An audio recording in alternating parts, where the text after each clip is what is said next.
You are listening to the Amazing Facts Daily Devotional. Today's topic, Millard Fuller, The Gift of Service, Part 2. Millard Fuller was quite wealthy, but his marriage was in shambles. He could sell toothbrushes, but his family life was full of holes. When his wife left him, he realized that unless he changed directions, he would lose her. She agreed to meet and talk. While sipping an orange juice in a cafe, she suddenly broke down and began crying and couldn't stop. They stumbled outside and went for a long walk, eventually sitting down on the steps in front of a church. There it happened, he remembers. Linda faced me and bared her soul. She confessed the ways in which she had betrayed our relationship. I poured out my own agony and regret for the ways I had betrayed her. The wall was broken down, and love rushed in like a mighty flood. They stayed up all night talking, singing, and praying. When they returned home, they were determined to make God the center of their lives. They would give up their pursuit of wealth and refocus their lives on Christian service.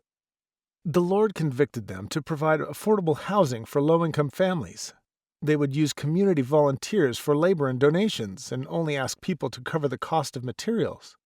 They didn't charge interest and they made no profit. Their dream began in Georgia, then took them to Africa, and then to Texas, and soon their ministry, Partnership Housing, reached clear around the world. By 1981, the program grew into Habitat for Humanity.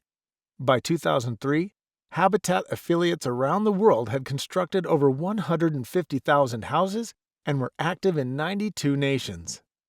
In 1984, Fuller drew in Habitat's most famous volunteer, President Jimmy Carter. Eventually, Millard began a new program called the Fuller Center of Housing, and it's going strong today.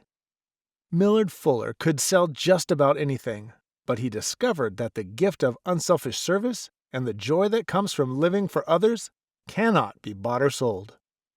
Have you ever participated as a volunteer in serving others? There's no greater joy than to give to bring happiness to people around you. Our key Bible text today comes from 1 John chapter 3 and verse 17.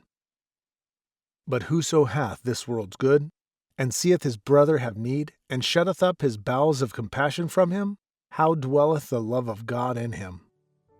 Thank you for listening to the Amazing Facts Daily Devotional.